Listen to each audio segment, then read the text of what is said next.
Bhagavate Vasudevaya.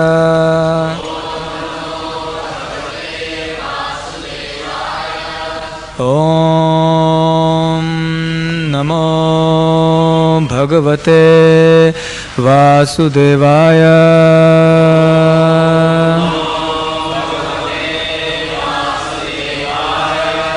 Om Namo Bhagavate Vasudevaya.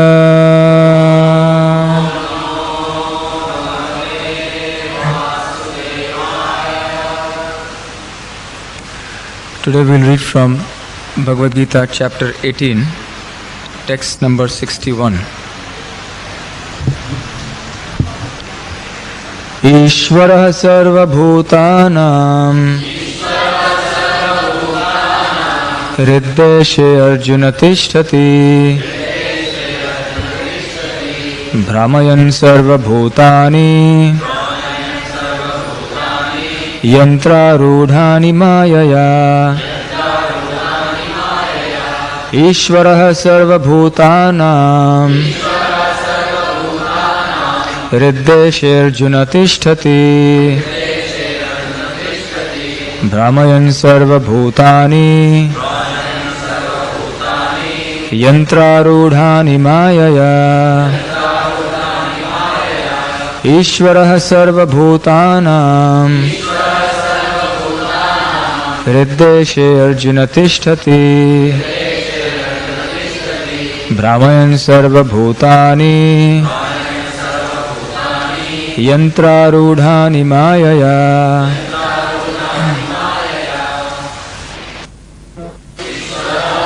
The Supreme Lord, Sarvabhutanam, of all living entities, Riddeshe, in the location of the heart, Arjuna, O Arjuna, Tishtati, resides, Brahmayan, causing to travel, Sarvabhutani, all living entities, Yantra, machine, Arudhani, being so placed, Mayaya, under the spell of material energy. Translation by His Divine Grace, A.C. Bhaktivedanta Swami Srila Prabhupada. The Supreme Lord is situated in everyone's heart, O Arjuna, and is directing the wanderings of all living entities who are seated as on a machine made of the material energy. Om Jnana Timirandasya Jnananjana Shalakaya Chakshurunmilitam Yena Tasmai Shri Gurave Namaha. Namo Om Vishnu Padaya Krishna Preshthaya Bhutale Srimate Bhakti Vedanta Swami Niti Namine. Namaste Saraswati Devi Gaurvani Pracharane Nirvishesh Shunyavadi Paschatya Deshatarane. Jai Shri Krishna Chaitanya Prabhu Nityananda Shri Advaita Gadadhar Shrivas Adi Gaur Bhakta Vrinda. Hare Krishna Krishna Krishna Hare Hare Hare Ram Ram. The Supreme Lord is situated in everyone's heart, O Arjuna, and is directing the wanderings of all living entities who are seated as on a machine made of the material energy.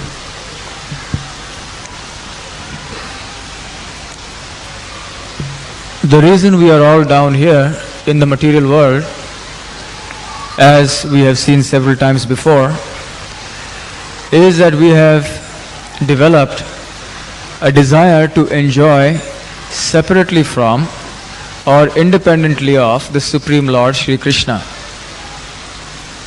Because in the spiritual world, it is a world of harmony where all the spirit souls are engaged together in the service of Lord Krishna, there is no scope in the spiritual world for any deviation from that very strict standard. Therefore, out of his free will, when the Jivatma decides that he does not want to serve Krishna, but instead he wants to lord it over and become the Lord himself, then the Lord fulfills his desire and he sends him to this material world. This material world is made up of matter. And therefore, the spirit soul, who is Satchit Ananda, eternal, full of knowledge and full of bliss by nature, if he wants to enjoy in this material world, he has to adapt himself to this new environment. Just like if you go to a foreign country in the winter, then you have to adapt yourself by a proper dress. So also the spirit soul, he cannot come here in his original spiritual dress. So therefore, he is given, for the sake of enjoying this material world, an instrument. He is given a machine or a vehicle. And what is that vehicle called? What is that vehicle? The body. So that body is made up of the material energy. So this body is like a machine. So it says here, yantra rudhani mayaya. So yantra means machine. But machine made up of what? Of mayaya. Made up of maya, the material energy. So the Jivatma is given an appropriate vehicle. And then using this vehicle, the Jivatma tries to lord it over. So this is the idea behind being given so many different bodies. But we should know at the same time that the Jivatma, being in an alien environment, can never actually find satisfaction here. This we have seen at length in the last couple of sessions. So when the Jivatma desires to be independent, Krishna is simply fulfilling. He says, alright, you want this? Okay, take this machine and try to enjoy. Take this toy. It's like a toy. And you enjoy. And not only that, because the Jivatma is completely dependent in all circumstances upon the Lord, so he cannot even enjoy or try to enjoy independently in this material world. So what does Lord Krishna say? He says, okay, I have supplied you the engine or the vehicle, but I will come with you myself, because you cannot do it on your own. You cannot even try to fulfill your desires on your own. Just like if a small child, he cries and he says, I want to go to the park, I want to go and play. So after some time, when the child is very adamant, the mother or father will say, okay, you can go to the park. But the parent will not send the child alone, because he can't do, he doesn't know where to go, how to cross the road, what to do. He is completely dependent on the parents. So the mother or father say, okay, come on, I will take you there. And then when the child is playing on the seesaw and the swing, the father and mother don't go and sit on the swing, or they don't go on the seesaw, they just stand and watch, isn't it?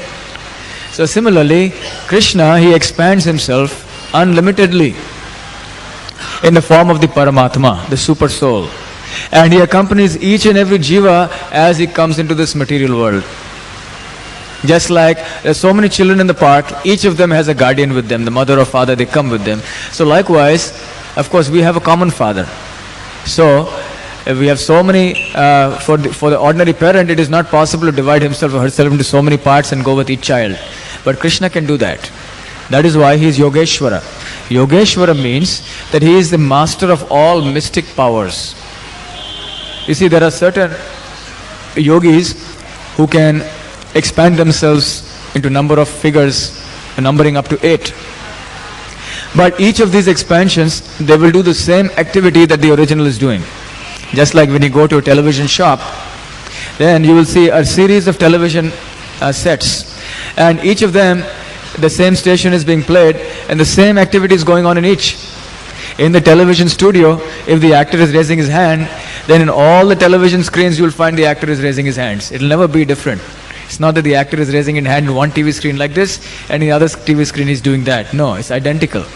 So the yogis, by virtue of their yogic powers, they can expand themselves into at the most 8 parts like this, but each of them will function identically. But Krishna is Yoga Ishvara. He is the master of all yogis. He is the reservoir of all yogic siddhis and powers. So therefore, when he expands himself unlimitedly. There is no limit, not just 8 or 10, unlimited, infinite. Because Krishna's power is infinite.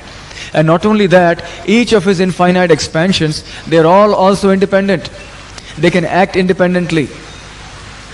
And along with each Jivatma, the Paramatma comes along, the expansion of Krishna, and he accompanies the Jivatma. And not only that, when this material universe is created, the Paramatma expands himself even more, and he occupies every atom of the creation.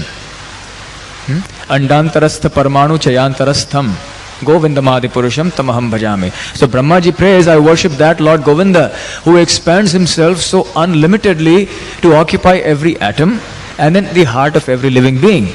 And what does he look like, the Paramatma? This is what the Paramatma looks like. He is like this, exactly in everyone's heart, in the form of Lord Vishnu or Lord Narayan. The Chaturvyuha form holding with 4 hands. This is not a Hindu god, the picture you see here. The same Jiva, the same Paramatma is there in the heart of the Muslim or the Christian or the atheist. He is exactly like this. So what Bhagavad Gita is talking about, or what Lord Krishna is speaking, is Sanatan Dharma, Bhagavad Dharma. It is not just a Hindu Dharma, Muslim Dharma, this Dharma. Everyone's heart, even the heart of an ant, what to speak of a Muslim, Christian or a Hindu, the same figure of the Paramatma is there. Of course, he adapts himself in size according to the size of the body. But he is there present with the Jivatma. And you can see here, he has a bluish complexion, but he's not in the 2-armed form of Krishna. When Krishna expands himself, he usually does so in a 4-armed form. And in his 4 arms, what does he have? What are the 4 things he carries in his 4 hands? Shankha, Chakra, Gada and Padma, which means he carries the conch shell, he carries the mace, the lotus and the chakra or his disc. And he is always standing on a lotus flower. So in this way, we can see this is the form of the Paramatma who is there. Where is he residing in the yantra? Hriddeshe Arjuna Tishtati. So this Paramatma or the Super Soul is stationed in the region of the heart. Hriddeshe, in the region of that heart. And from there he is directing the wanderings of all the living entities. So he is our constant companion. He is always with us. In the Mundaka Upanishad, there is the illustration that the Jivatma and the Paramatma are like 2 birds in the tree. We have heard this example before. And these 2 birds, one is the Jivatma, one represents the Jivatma, and the other represents the Paramatma. The tree, what does it represent? What does the tree represent on which the 2 birds are sitting? The body, correct. And there are so many fruits in the trees. What do the fruits represent? Yes? Yes? The reactions of all his actions, the various objects for sense enjoyment. The tree represents the various objects for sense enjoyment, the various branches. And the fruit, it represents the results of all his actions. So he goes, at the first bird, he goes and he plucks, he tastes the fruit of one fruit and he finds it's very sour or very bitter. And he goes to another fruit, he may find it's very tasty, it's very sweet. So in this way, he is hovering between the different fruits, always running here and there between the tree.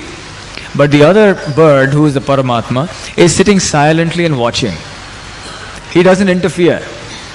And so long as the first bird is simply going around trying to taste the fruit here and there, he is always in anxiety, always unhappy, always morose. But when he turns and looks around at the other bird, immediately he becomes peaceful. So also in the Katha Upanishad and in the Mundaka Upanishad, he said that all that the Jivatma has to do, or all that the first bird has to do, is to turn and look at the other bird. And immediately all his illusion, all his lamentation will automatically go away. But we are not looking. Krishna is there as the Paramatma, waiting patiently. When will this part and parcel of mine, the Jivatma, turn towards me and look at me? But the Jivatma has no time. He is so busy. Just see, he is so close to us. He is closer to us than any other living entity. Because he is closest to the Jivatma in the heart, and yet we don't even know that he exists. We don't have faith. And even if we hear, we still don't have faith. So he is there waiting, but he doesn't force us. And he is silently watching. And the Jivatma in this way, because he ignores out of ignorance the presence of the Paramatma, so he is very unhappy. But the Paramatma, he is so merciful that even if the living entity desires to forget him, he helps him. Whatever desire the Jivatma has, the Paramatma's only function is he just helps him. He helps him to fulfill that desire. Even if the Jivatma desires in a bewildered condition to commit sinful activities, the Paramatma says, okay, go ahead. If he desires to commit some good activity, okay, go ahead. Whatever he does, the Paramatma's feature is role is simply to fulfill. But we must remember that the Paramatma is fulfilling not simply everything you desire. He is fulfilling everything you desire according to what you deserve. What does this mean? It means that also we must deserve before we can desire. It is said, man proposes, God disposes. We may desire anything. Let's say there is a poor man. And the poor man, he desires, I want 10 crore of rupees just now. So he is desiring, but it's not necessary that the Paramatma is going to fulfill. Why not? Can anyone answer? Why not? If the role of the Paramatma is to fulfill the desire of the living entity is desiring, I want 10 crores of rupees now. So why not? Huh? As per his karma or his prarabdha. You see, he has desired in the past. And according to his past desire, he has conducted certain activities. And according to those activities, he is going to get certain reactions. Karma phala. So that is his prarabdha in this life, or his karma that he is going to receive in this life. So if he is going to get that, then he has to exhaust it first. And then only can Krishna fulfill that particular desire, if he deserves it. So in this life, by his past karma, if that particular individual is destined to remain poor all his life, then however much that man may desire, I want to be rich, nothing doing. He may work hard also. So therefore it's important thing, we see that people on the road, some of them are pushing hand carts, some of them are laborers at the construction sites. They're working so hard. But simply by working hard, are they becoming rich? Is it a fact? So if simply by working hard you could become rich, then all these laborers and all the people, poor people would become rich. But they're not. So what is it that makes you rich? Is it labor? It's your past karma. You have desired in a certain way, you have acted in a certain way, and therefore your future is made out according to that. So in this life, your happiness and distress is destined according to your past karma. So why should we unnecessarily struggle so hard like animals and neglect our spiritual welfare? So the living entity, he must deserve first, and then the Paramatma will fulfill. So this is the way in which the whole fulfillment of desires is going on. We must remember that the Jivatma is at all times completely dependent on the Paramatma for the fulfillment of his desire. The Jivatma can do only one thing. What is that? Yes? Huh? He can? Excellent. He can desire. Nothing more than that.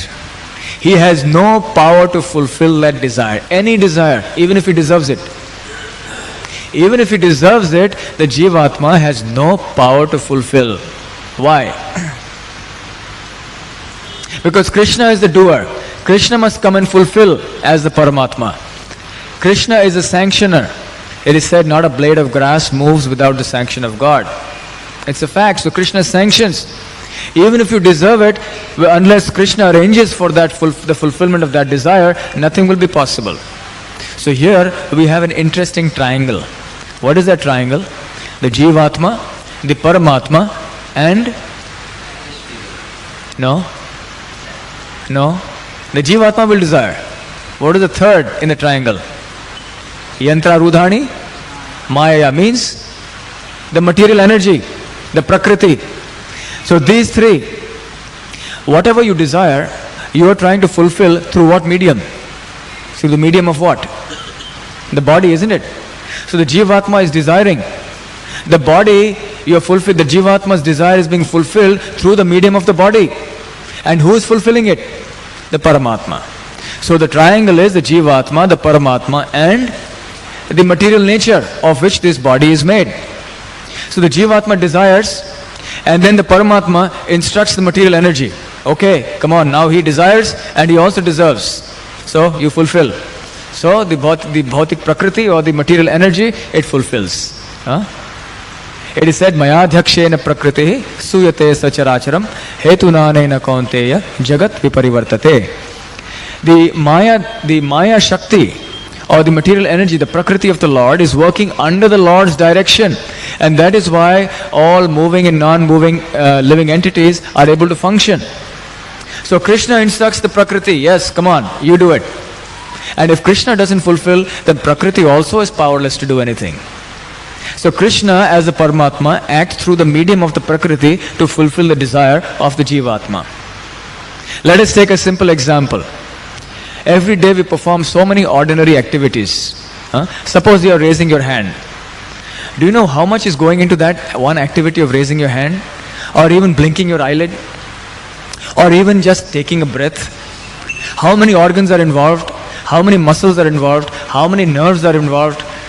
What kind of physiological changes are taking place in your body in the execution of one simple activity like that? Who is making that possible? For us, it's an everyday event. We do it, raise it up and down probably hundreds of times. And for you and I, we don't think twice about it because it's natural. I desire to lift my hand and I lift it. So you say Parmatma has fulfilled. Parmatma has enabled. But there are certain cases where the Parmatma may not enable. Let's say there is a patient who has some paralytic attack, as a result of which his right side is now not functioning. Now why has that person got a paralytic attack? Yes?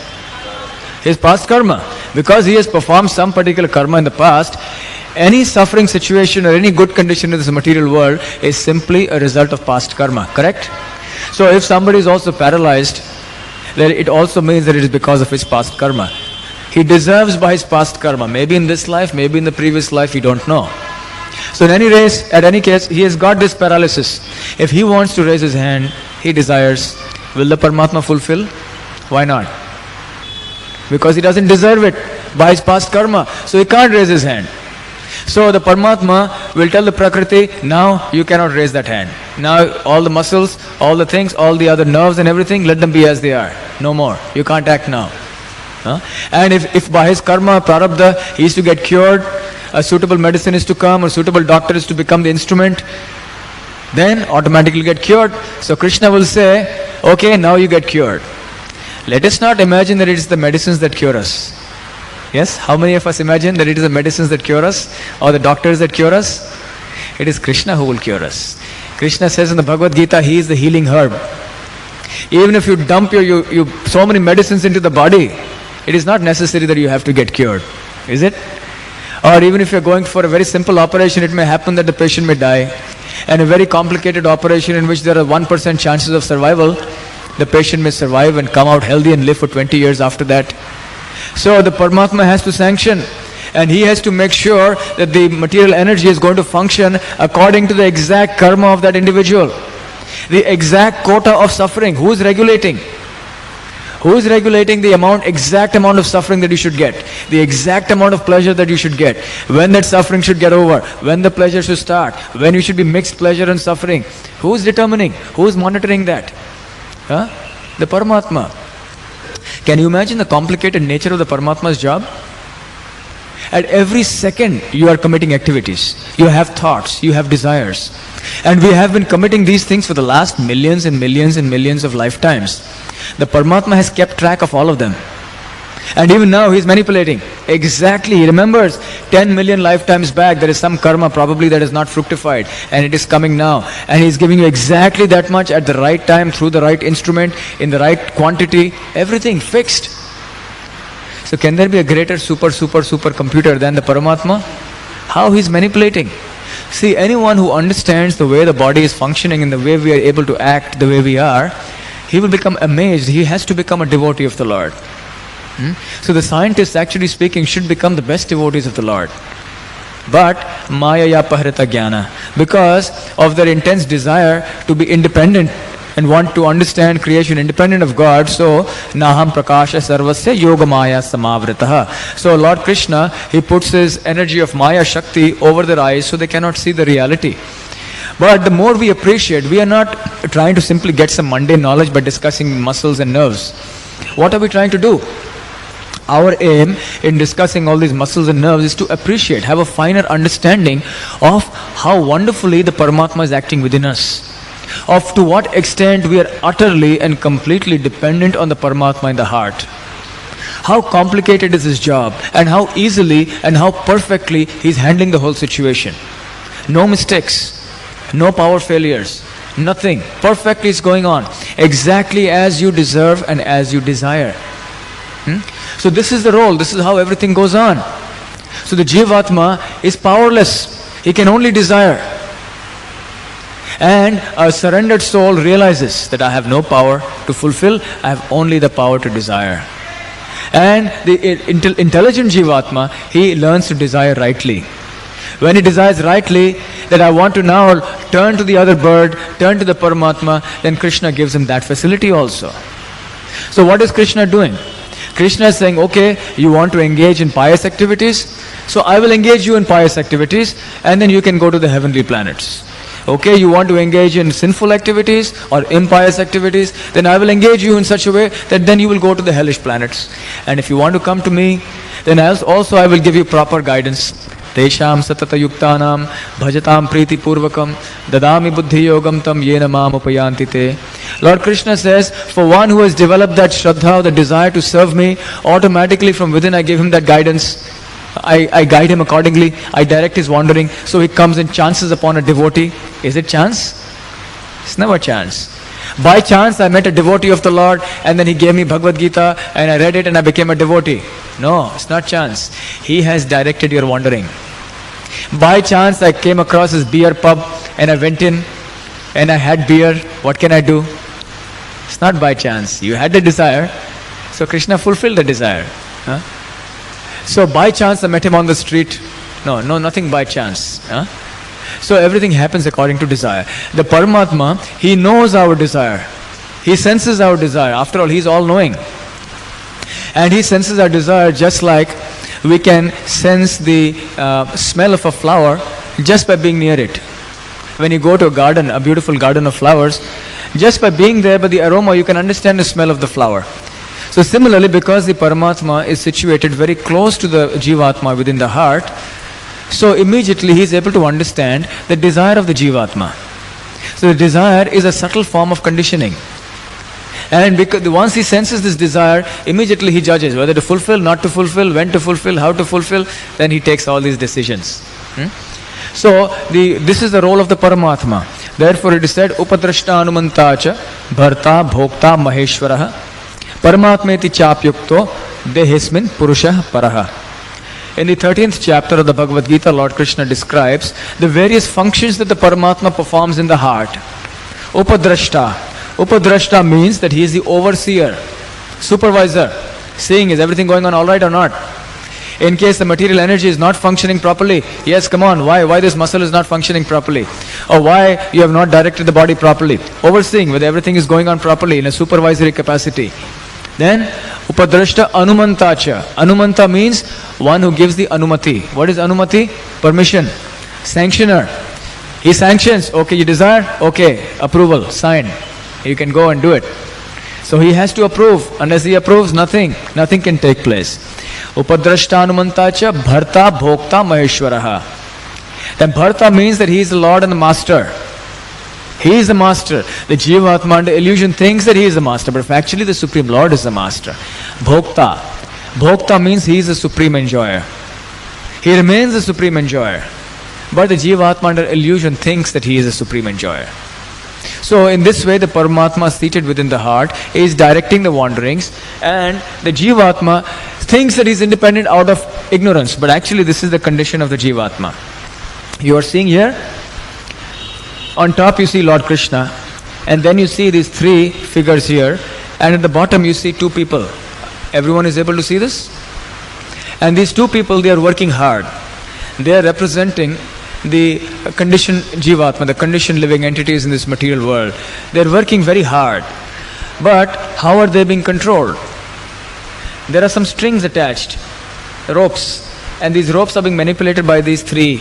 Who are these three? Maya, yes, specifically the three modes of material nature representing Sattva Gun, Rajagun and Tamagun. So we are all bound by these ropes of Sattva Gun, Rajagun and Tamagun, the mode of goodness, the mode of passion, the mode of ignorance. And they are binding us. And we are so tightly bound, and according to the mode of nature that we are under the influence of, we will have to act. We will act according to that. So Jivatma is forced to act in a particular propensity, in a particular way, depending on how he is controlled. And these three modes of material nature are being controlled by the Supreme Lord Sri Krishna. So therefore, an intelligent person understands, I am not the karta, I am not the doer. So where is the question of being proud? Everything is carried on by the three modes of material nature under the direction of the Supreme Lord. So in the third chapter, Lord Krishna is describing Prakriti Kriyamanani Guna material nature. He dreams, he imagines that I am the doer of everything. That's because of me that everything is going on. But actually, all these activities are carried out by material nature. So the Jivatma is really speaking helpless. In every situation, he is utterly helpless. You cannot do a thing. You cannot even think. Because even for your thinking, you are dependent upon the subtle body, on your mind. For so many functions, you are dependent on your brain. You are dependent on every single organ, whether gross or subtle. So the important thing to understand is that the Jivatma in every situation is utterly dependent on the Parmatma. So that at least should make us a little grateful. So the sign of a surrendered living entity is that he appreciates this point and surrenders. Because he says, I cannot do anything independently, so what is there to be proud of? A person who understands truth, he always becomes humble. Because he knows, I am powerless, I am helpless. Isn't it? We also see this here. That a person whose health is good, who is strong, who has a lot of money, who has a lot of everything, he becomes very proud and puffed up.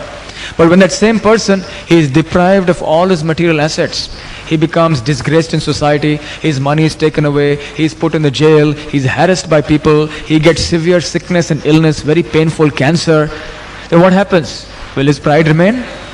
He's gone. He becomes humble, isn't it? So because he's helpless, he realizes I'm not the controller. I'm utterly helpless. There are things beyond my control, and one after the other they're coming upon me and putting me in this miserable situation. So when he realizes his helpless condition, he becomes humble. So one who's intelligent always knows that he's in a helpless condition. It is out of illusion only that we think that I can help myself. That I can do it. I can make it in this world. I can do this. I can do that. Simply Maya. Simply ignorance. So an intelligent person, he doesn't wait till everything is deprived, till everything is taken away. And he surrenders now. And he says, yes, Lord Krishna, I am surrendering to you. And you please handle me the way you want. So long as we are independently trying to enjoy, although Lord Krishna fulfills our desires, we must always know that Lord Krishna is not responsible for our actions. Sometimes people say, when they commit a crime, well, not a blade of grass moves without the sanction of the Lord. So God has done this activity, so why do you want to blame me? So how do we answer this charge or this allegation? Can anyone answer this?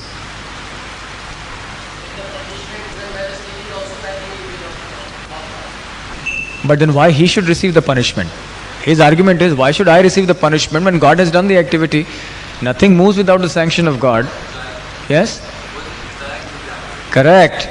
It was a Jivatma's desire to do that activity, and the Supreme Lord, being neutral, he fulfills all kinds of desires, so he simply fulfilled.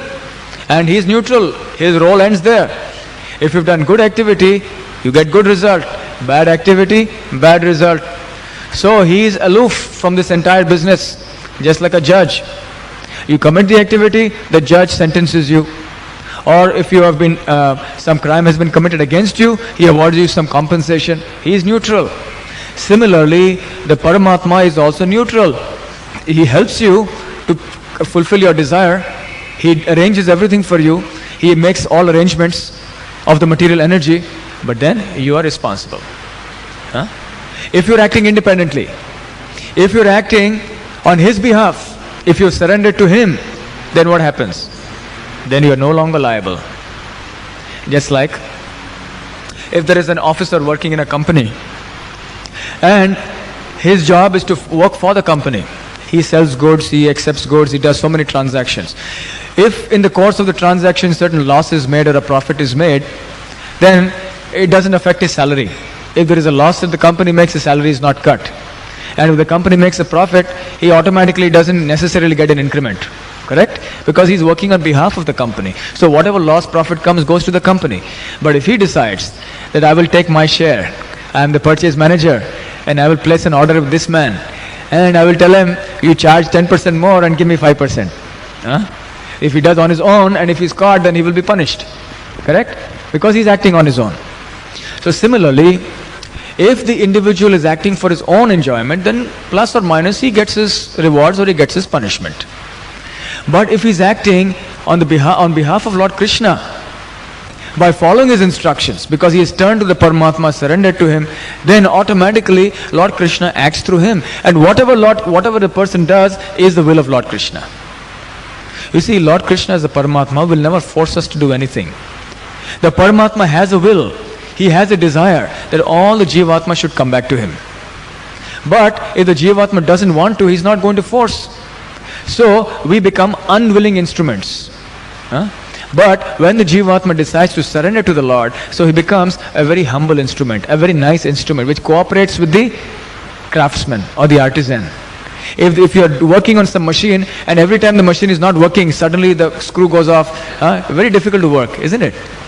But if the machine is well oiled and every part is cooperating nicely, then you can do good work. So the craftsman becomes very happy.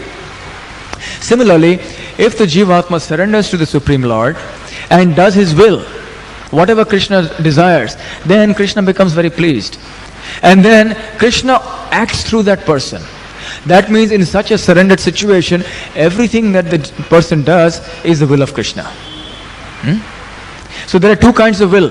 One is Krishna's active will and one is Krishna's passive will. Passive will means Krishna has allowed somebody to commit a murder. It has happened by his will, no doubt. But does it mean that Krishna wants you to murder? No. Krishna is allowing you to murder and then you will suffer for that. So that is called his passive will. He doesn't want it actually, but he's simply allowing it. Then second is his active will. What is his active will? He wants you to surrender to him. That is his active will. So when you become surrendered to Lord Krishna, he says, yes, now I will act through you. You are my pure instrument. So Krishna acts through that individual. And whatever that individual does after that, he is not responsible for it. In the sense, he is not bound. He becomes free. No more the plus and minus. He is eternal, situated in eternal happiness. That's the condition. Sometimes, some people say they commit murders. And they say there was one famous murderer called Raman Raghav many years back in Bombay. Some of you may remember him in the 1960s. And he was notorious because he would go on the footpaths and kill people who were sleeping on the footpaths and in the slums. By stone, he would hammer their heads. Ghastly murders. And the police were not able to find out who is this man. And ultimately they found out. And he was a psychopathic killer. He was a crazy man. He was insane. He was a lunatic. And when he was produced in court, he said, I hear the voice of God from inside the heart and he's telling me to kill. So I'm overpowered by the desire to kill. I cannot stop myself. So I have to kill. So what is the answer? Yes. Correct. Very nice answer. What God wants and doesn't want is given in the scripture. You and I simply cannot come and concoct. This is what God wants. How do we know what God wants? Unless you are in communion with Him. Lord Krishna is seated in the heart and He is guiding us. He is giving us His instruction. But our situation is like the situation of a radio station on your shortwave. You try to tune in, especially when it is rainy and there are many atmospheric disturbances, and you're trying on the shortwave band. And so many stations are there. What happens? Usually many screeching sounds come, isn't it? Many is noise, so much noise. In radio technology it's called noise, correct? And the signal you want to hear, the radio station you want to hear, BBC or All India Radio, whatever it is, it's called a signal. So as it is, there are so many signals coming, so many radio stations all mixed up. Radio Ceylon, BBC, everything is all mixed up. You can't identify which is what. And moreover, so much noise. So similarly, there are so many voices in the heart. The voice of our own impure mind, first of all. What are the voices in the heart? So many desires for material enjoyment. The living entity's heart is full. It is just like a collection of all kinds of material desires, and each of them is vying for competition to be heard. I want to be fulfilled, I want to be fulfilled, I want to be fulfilled. All these desires are coming up in the heart, and they come into the mind. And then we think, oh, it could be Krishna from within telling me that you should do this. Krishna's voice is also there in that babble of voices. There is a babble, like in a crowd. If you go to the stock market, share bazaar, or if you go to the railway station, there's so many noise, people are speaking, you can't identify who's speaking what. So similarly, there is a babble of voices in the heart. But how are you going to identify which is that one voice of the Parmatma? Parmatma is speaking to us, but we are not pure enough to hear. So when you become pure in heart, then you can hear, only one voice will remain. That is the voice of the Parmatma. And then you can hear it very clearly. So Lord Krishna is the Adi Guru, he is the original Guru. And as the Parmatma, he is called the Chaitya Guru, because he is seated in the heart.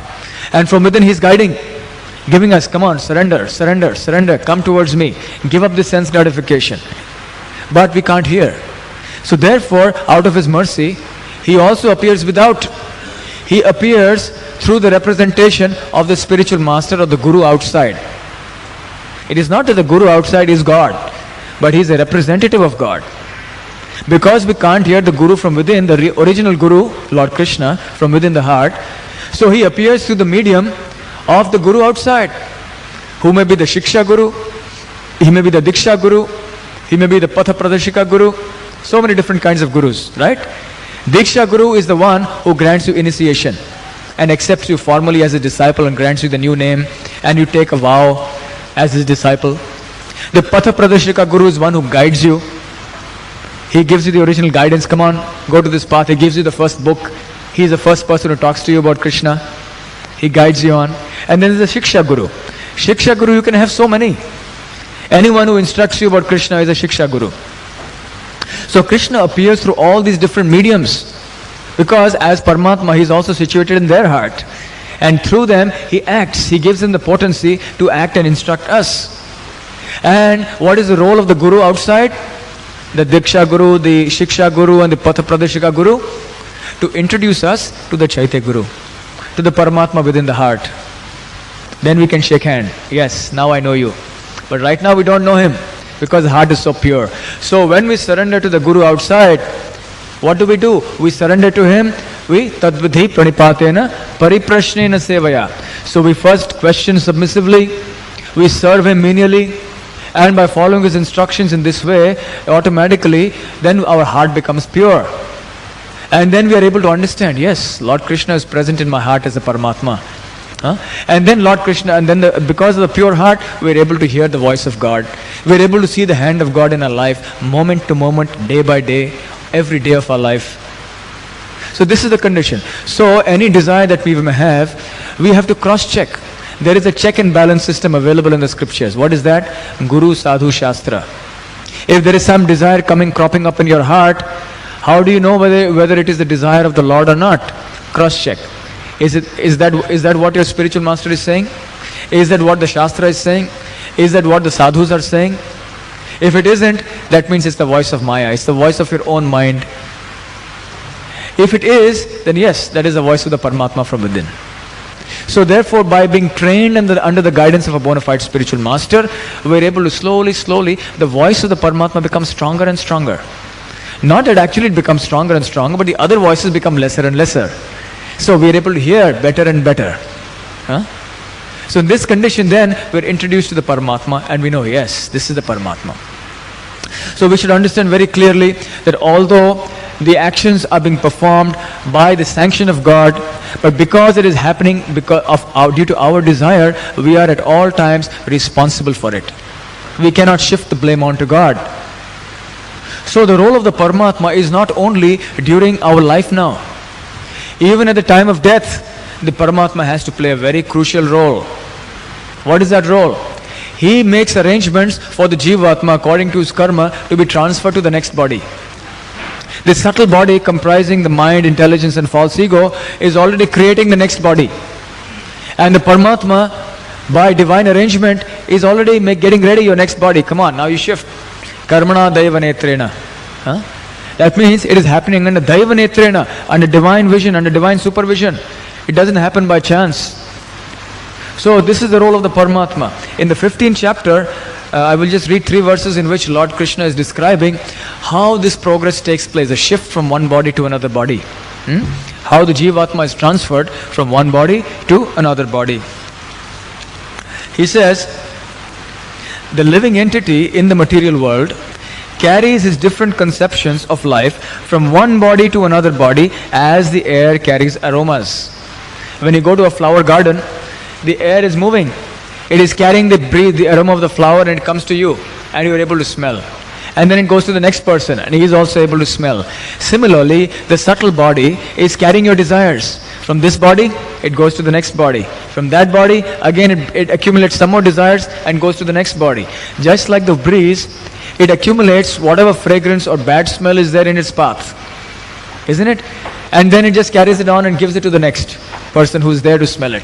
Similarly, the subtle body also is carrying all the different conceptions of the Jivatma. All the desires from one body to the next body to the next body. That is what is being explained here. And then he says the living entity, thus taking another gross body, obtains a certain type of ear, a tongue and nose and sense of touch, which are grouped about the mind. He thus enjoys a particular set of objects. So according to your karma, you get a particular body. Somebody gets a very long mouth like a cow, it becomes a cow's body. Somebody gets a very long nose like an eagle. Somebody gets big huge ears. Somebody gets another kind of body, all according to your karma. So what is being described in this verse? The different kind of species of life that you will have to get. And also in the same species, somebody may get a very long nose, somebody may get a very long big ear. So everything is determined according to your karma. So you're getting an appropriate nose, ear, all the organs, everything are being fixed according to past karma. And who's deciding all this? The exact, whether your nose is going to be 4 inches long or 3.5 inches long, who's going to decide? Parmatma. Exactly, tailor-made, he's making it. So the next verse, the foolish cannot understand how a living entity can quit his body, nor can they understand what sort of body he enjoys under the spell of the 3 modes of material nature. But one whose eyes are trained in knowledge can see all this. So one who is intelligent, he understands how all these transformations are taking place from one body to another body. And this is all happening under divine supervision.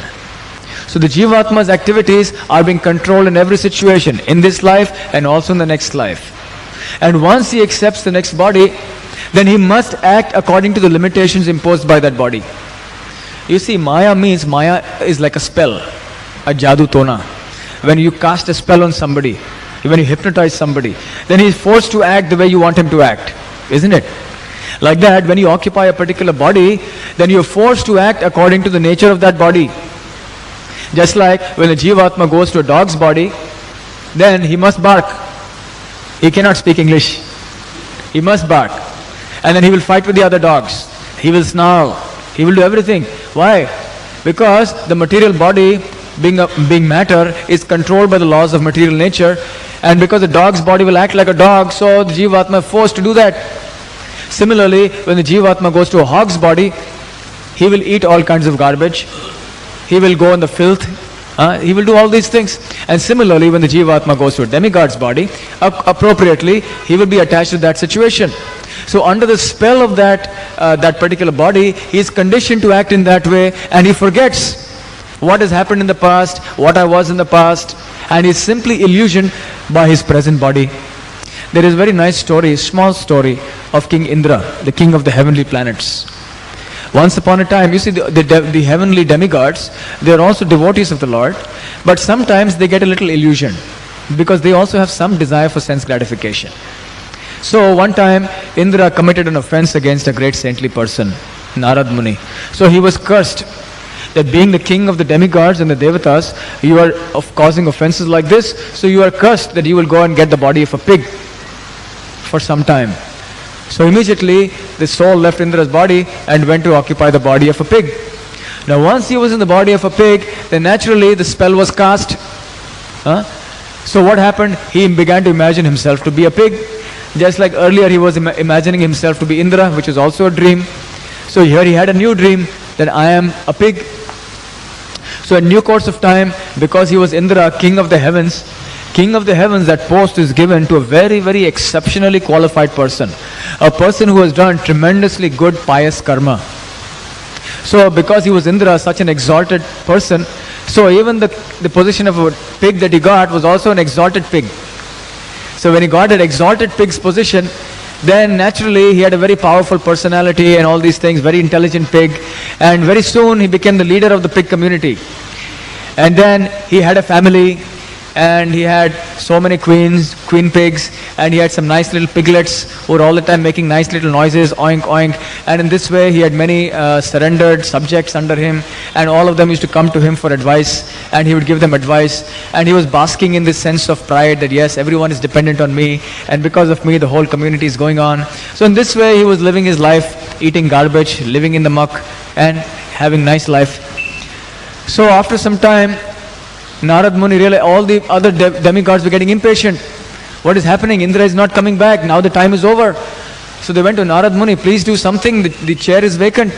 The king's throne is vacant. And Indra has to come back. So Narad Muni went back to Indra, who was in the form of a pig. And he said, my dear Indra, it's time. Please come on, let's go. Now everyone is waiting for you. So he said, where? My dear Narad Muni, where do you want me to come? He said, back to the heavenly planet, your Indra Loka. He says, all your heavenly enjoyment is waiting there for you. But he said, no, how can I leave all this? See, I have such wonderful family, nice children, obedient children, they're obeying whatever I say. And see, all these fellow pigs of mine, society members, they're so helpful, and they're all depending on me. And if I go, what will happen? So he got so attached to that situation that he began to imagine himself a pig, although actually he was Indra. So then Narad Muni, out of his mercy, he chopped his head off, and then he sent him back to Indra Loka. So this is the spell that is cast. So in this way our history is made, life after life, of different kinds of spells and magic of Maya Shakti upon us.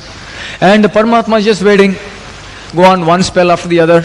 According to your desire, he casts you under different kinds of spells.